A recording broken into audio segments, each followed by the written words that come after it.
Happy to be here. It's a pleasure, really. I had the honor and pleasure of having a meal with you, yes. And every story you told was just great. So tell those, will you? Well, what if the people who shaped Al Pacino the most had almost nothing to do with the awards, the fame, or the characters that made him legendary? Behind one of Hollywood's most recognizable faces is a much more personal story, built around 5 people Pacino has repeatedly spoken about with unusual affection. These weren't simply famous co-stars. They were friends, collaborators, mentors, and, in one case, someone he loved deeply. The connection becomes even more striking because each person affected a different part of his life. One became his lifelong acting counterpart. Another was a young talent Pacino encountered before the world knew his name. One partnership began with an audition that nearly went terribly wrong. Another friendship started long before either man was famous. And the final name carries the greatest emotional weight, especially after Pacino publicly reflected on her death in 2025. But the first name on this remarkable list begins with a friendship that took more than 2 decades to fully reveal itself on screen. Robert De Niro and Al Pacino are often treated as if they were destined to be rivals. 2 actors from the same generation, both associated with some of the greatest crime dramas ever made, constantly compared by audiences and critics. Yet their relationship became something very different. Their paths famously crossed in The Godfather Part 2 in 1974. But there was an almost unbelievable catch. Their characters never actually met. Pacino played Michael Corleone in the present-day storyline, while De Niro portrayed the young Vito Corleone in the flashbacks. They were both central to the movie, yet their performances existed in completely separate timelines. It would take another 21 years before audiences finally saw the 2 actors face each other. By then, the anticipation had become enormous. Hollywood had spent decades comparing them, but neither man seemed interested in turning that comparison into bitterness. Instead, their friendship grew quietly behind the scenes. And when Michael Mann finally gave audiences the meeting they had been waiting for, the result became far more intense than anyone could have predicted. Before that legendary meeting, there was another part of their story that made their eventual friendship even more interesting. De Niro had already crossed paths with the Godfather world before he became Vito Corleone, while Pacino's own journey toward Michael Corleone was anything but secure. Pacino later described how much studio pressure surrounded the casting process, with powerful figures questioning whether he was the right person to play Michael. At the time, the young actor was still far from the superstar audiences know today. The role that eventually transformed him into a household name was almost taken away before he had the chance to prove himself. Years later, once Pacino and De Niro had become close friends, they could look back and understand just how unpredictable their careers had been. Both had faced doubt before becoming legends. Both had been underestimated. And both somehow ended up defining an era of American cinema. But their most fascinating moment together wasn't in The Godfather. It happened in a diner, with almost no action at all, and it depended on one unusual decision. When Heat arrived in 1995, audiences finally got what had seemed impossible for years: Al Pacino and Robert De Niro sitting directly across from each other. The famous diner scene lasted only a few minutes, yet it became one of the most studied encounters in modern crime cinema. Pacino played Detective Vincent Hanna, while De Niro portrayed professional thief Neil McCauley. What made the scene so powerful wasn't shouting or violence. It was restraint. 2 men who understood each other almost immediately were calmly discussing the possibility that one day they might have to destroy each other. And De Niro made a surprisingly important choice before filming. He reportedly did not want to rehearse the scene with Pacino. Pacino later acknowledged that he initially questioned the decision, but eventually realized why it worked. Without extensive rehearsal, the encounter retained a sense of uncertainty. Neither performance felt overly polished. Neither actor seemed completely sure what the other would do next. That tension became the heart of the scene. But there was another reason the moment felt so unusual. After decades of being compared, these two actors were finally discovering what it was like to truly share the screen. The decision not to rehearse helped create something that audiences could feel immediately. Pacino and De Niro weren't simply playing two characters meeting for the first time. In a strange way, the actors themselves were finally having their long-awaited cinematic encounter. Every pause carried weight.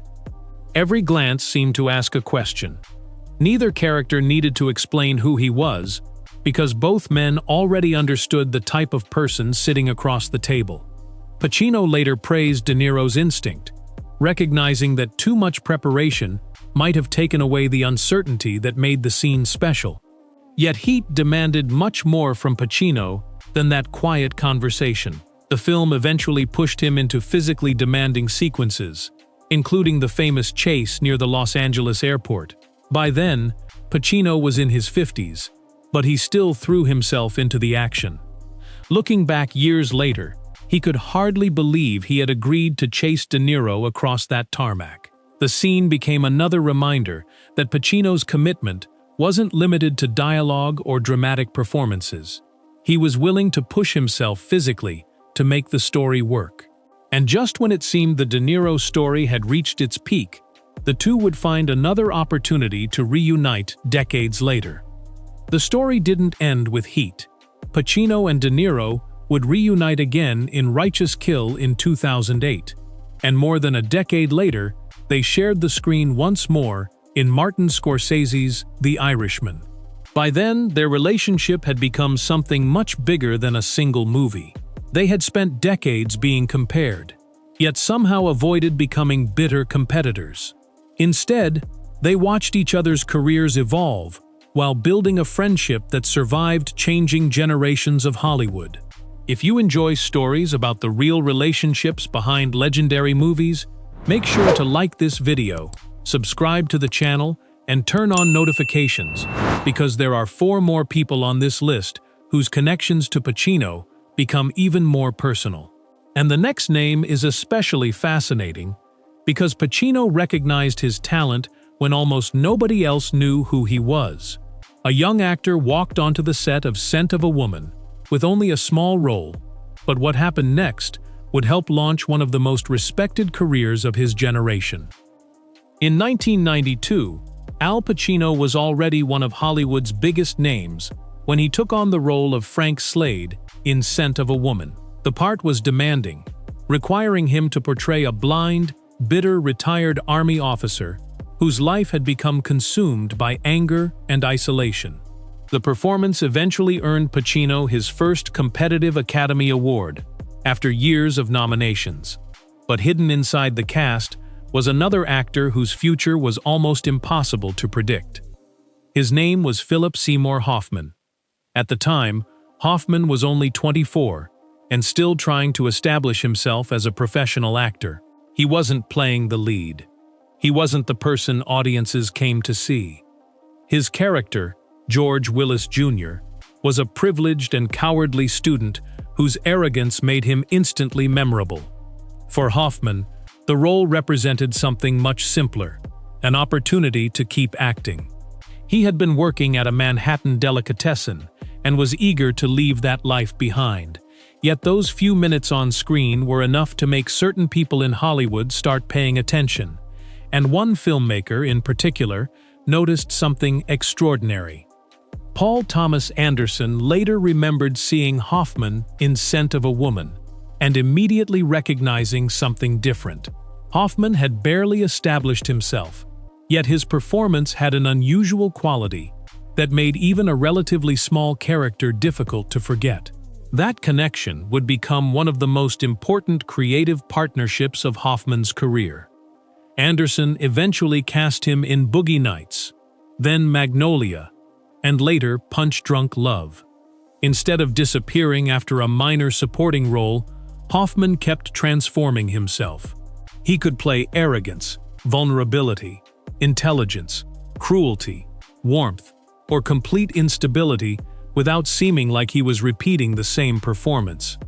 But Scent of a Woman remained important to him because it represented the moment when acting began to feel like a real career instead of an impossible dream. The young man who had once been slicing meat behind a counter was suddenly working alongside Al Pacino, and within little more than a decade, that unknown supporting actor would become an Oscar-winning star. Yet the career that followed was only part of Hoffman's story. Behind the performances was a private struggle that would eventually become impossible to separate from his legacy. Hoffman's rise was remarkable. In 2005, he won the Academy Award for Best Actor for his transformation into writer Truman Capote in Capote. The performance showed exactly why directors trusted him with complicated characters. He disappeared so deeply into the role that audiences were watching Capote rather than Hoffman. More acclaimed performances followed in films including Doubt, Charlie Wilson's War, and The Master, earning him additional Oscar recognition. At the same time, Hoffman remained deeply connected to theater and New York's acting community. He helped build a reputation as an actor who cared more about the work than celebrity. That made his career feel unusual in an industry obsessed with fame. But there was another side to his story. Hoffman had struggled with substance abuse earlier in life and had managed a long period of sobriety before eventually relapsing.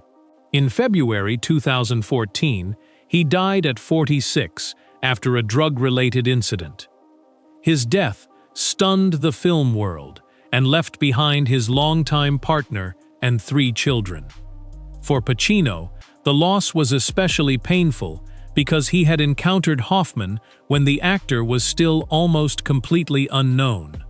What makes Hoffman's place in Pacino's story so powerful isn't simply that he became famous. It's that Pacino witnessed the beginning.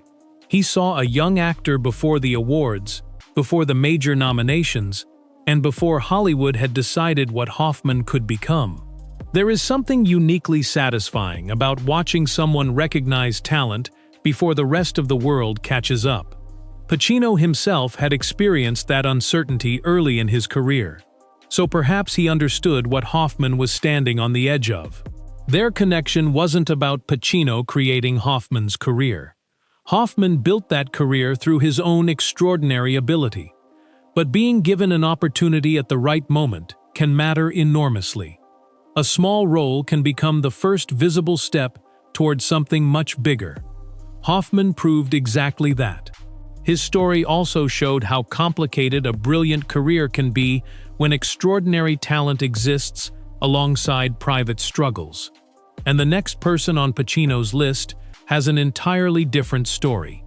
Her connection to him began with an audition that was going so badly she was nearly sent home, until one unexpected accident changed everything. Philip Seymour Hoffman's career kept climbing after Scent of a Woman, but his breakthrough wasn't just about getting bigger roles. It was about becoming the kind of actor other actors watched closely.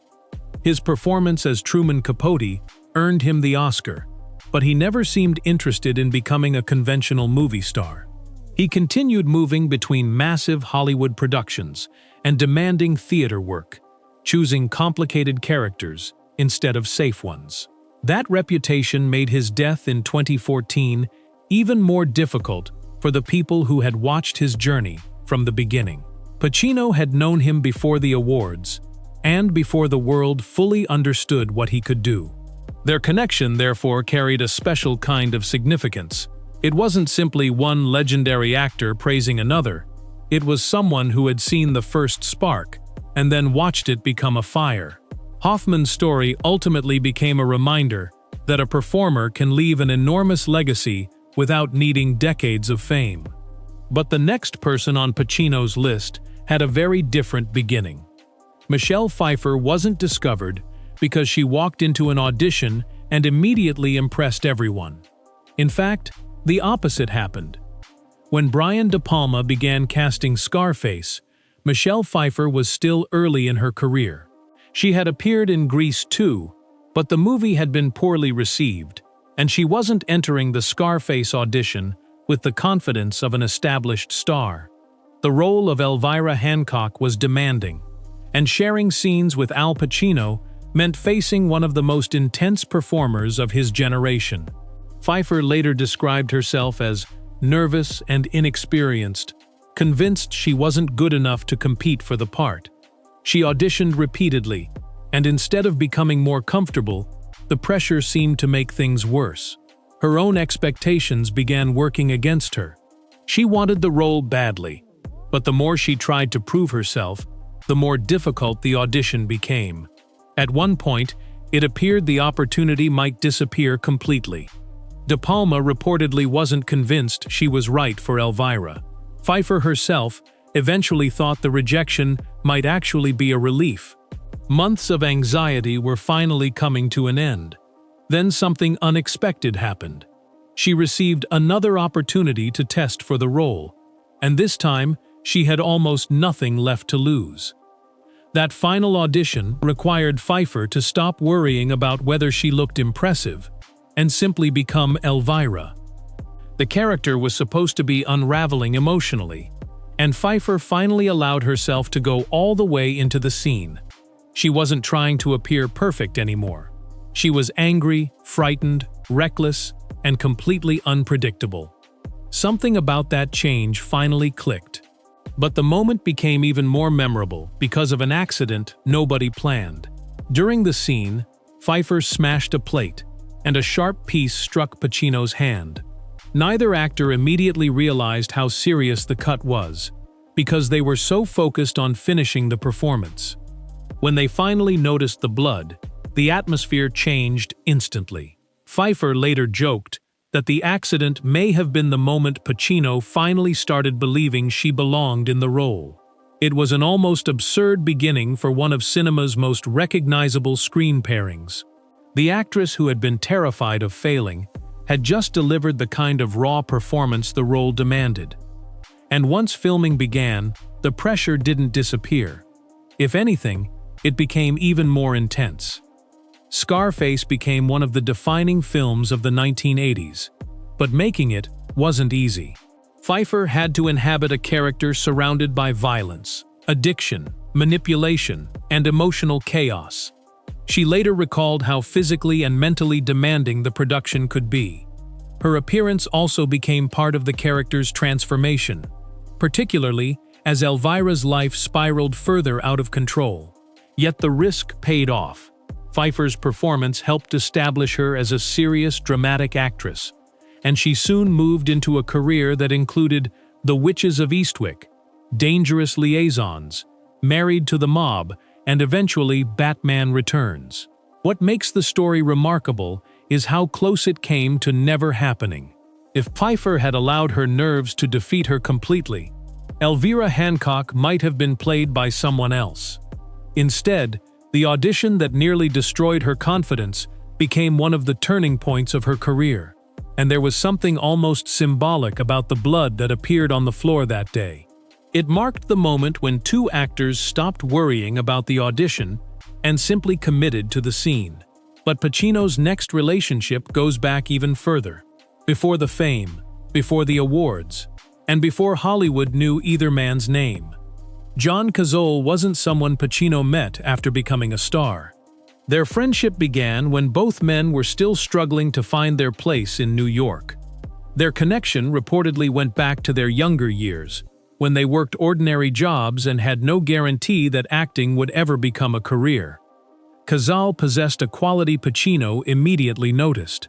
He was open, unusual, and naturally magnetic, without needing to dominate a room.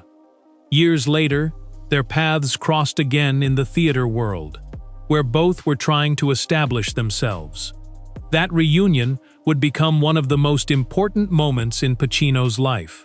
Cazale eventually appeared alongside Pacino as Fredo Corleone in The Godfather, creating one of the most heartbreaking sibling relationships in American cinema.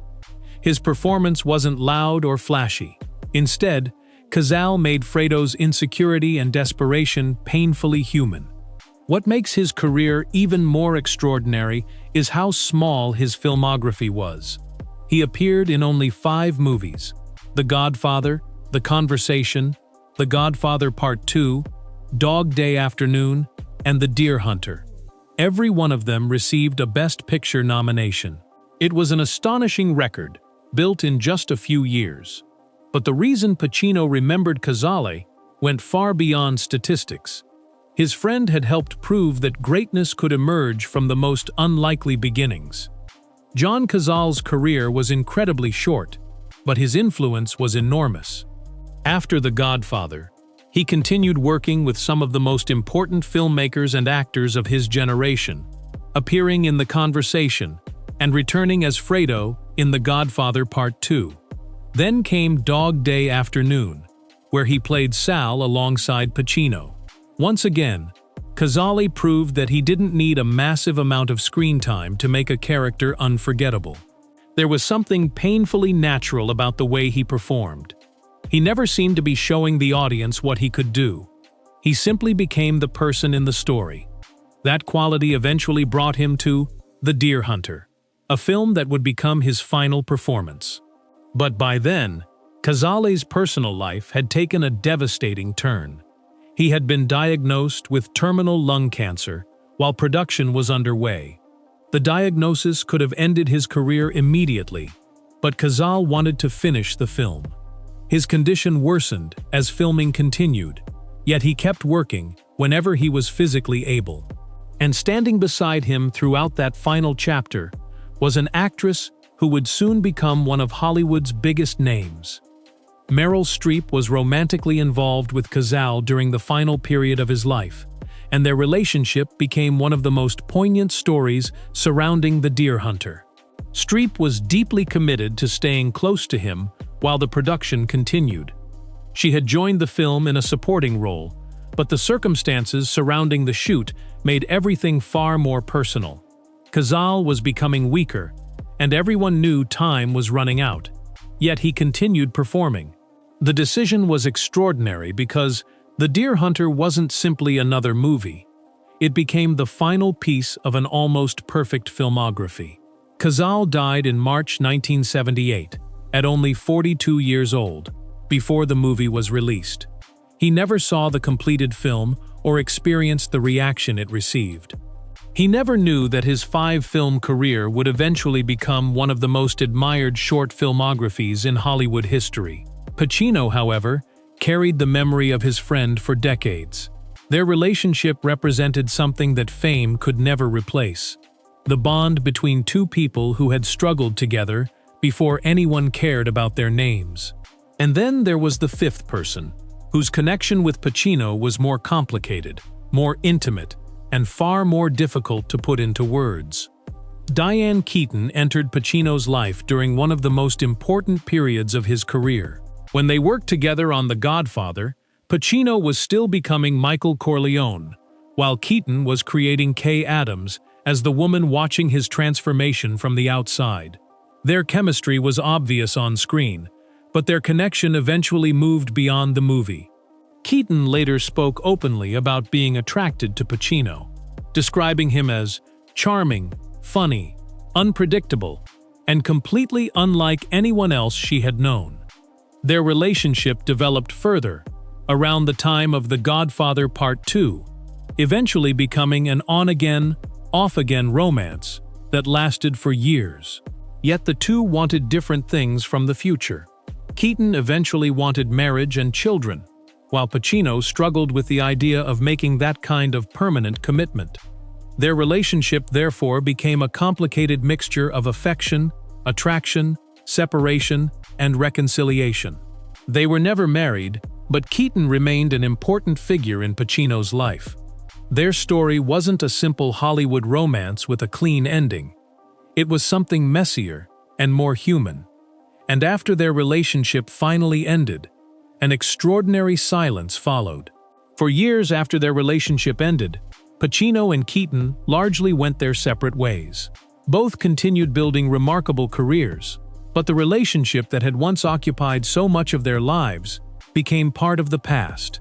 Keaton became known for her own unmistakable style and performances, while Pacino continued moving from one legendary role to another. Time passed. Decades passed. Yet the memory of what they had shared never completely disappeared. Then, in October 2025, Diane Keaton died at the age of 79 after pneumonia. The news brought renewed attention to the relationship many fans had never forgotten. For Pacino, the loss appeared to reopen memories that had been buried for years. His tribute was deeply personal, describing Keaton not simply as a former romantic partner or co-star, but as someone who had influenced the direction of his life. That distinction mattered. It suggested that their relationship had left an impact that couldn't be measured by how long they had been together.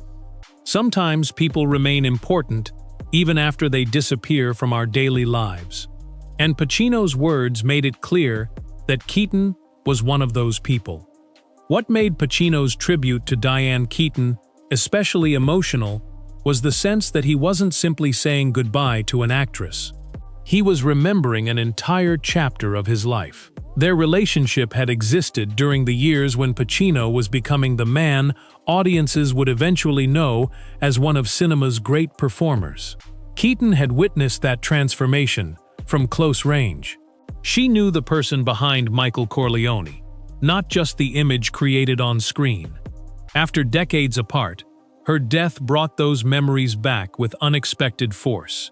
Pacino described her as someone who brought happiness into his life and influenced him in ways that remained meaningful long after their relationship ended. That makes Keaton's place on this list different from the others. De Niro represented friendship and artistic partnership. Hoffman represented extraordinary talent recognized early. Pfeiffer represented an unforgettable creative collision. Cazale represented loyalty and the struggle to build a life in acting. Keaton represented love, memory, and the parts of our past that never completely disappear. Together, these five people reveal something much deeper about Pacino. Behind the legendary performances was a man whose life was shaped just as much by relationships as by roles. And when those five stories are placed side by side, the picture becomes impossible to ignore. Diane Keaton's importance to Pacino becomes even clearer when you look beyond their romance. She knew him during the years when his career was changing forever, from a promising young actor into a Hollywood legend. Their relationship wasn't perfect, but it clearly left a lasting mark. Keaton brought humor, energy, and a completely different perspective into Pacino's life. Even decades after they separated, he still remembered what she meant to him, and that makes her place on this list impossible to ignore. But there was one final chapter that brought all those old memories back. Their relationship lasted roughly 15 years, filled with attraction, breakups, and reunions. Keaton eventually wanted marriage and children, while Pacino wasn't ready to make that commitment. That difference became impossible to overcome. They eventually went their separate ways, building lives and careers apart. Yet the end of a relationship doesn't always erase its importance. Sometimes the memories become stronger with time. For Pacino, that seemed especially true after Keaton's passing. But the most emotional part of their story came decades after the romance had ended. After their relationship ended, years turned into decades. Pacino and Keaton no longer shared the life they once had, but neither could erase what had happened between them. Then Keaton died in October 2025 at 79. Suddenly, memories that had been buried for years returned. Pacino's tribute showed that their connection still mattered deeply to him. He remembered her not simply as an actress or former partner, but as someone who had influenced his life. And his final words carried the weight of decades of memories. Pacino's tribute to Keaton felt remarkably personal. He remembered her energy, her talent, and the happiness she brought into his life. More importantly, he acknowledged that she had influenced the direction of his life. After so many years apart, her death forced him to confront a chapter he had left behind long ago. His words suggested that some relationships never truly disappear. They simply become memories, waiting for something to bring them back. And that brings us to what these five people really meant to Pacino. Robert De Niro gave Pacino a lifelong friendship. Philip Seymour Hoffman represented talent discovered before the world noticed. Michelle Pfeiffer became an unforgettable creative partner after an audition nearly collapsed. John Cazale shared the struggle that existed before fame. And Diane Keaton represented love, memory, and a chapter that never completely faded. Together, they reveal the person behind the legend. Al Pacino's career wasn't built by trophies alone. It was shaped by people who challenged him, inspired him, loved him, and stood beside him. And perhaps that's the real story worth remembering.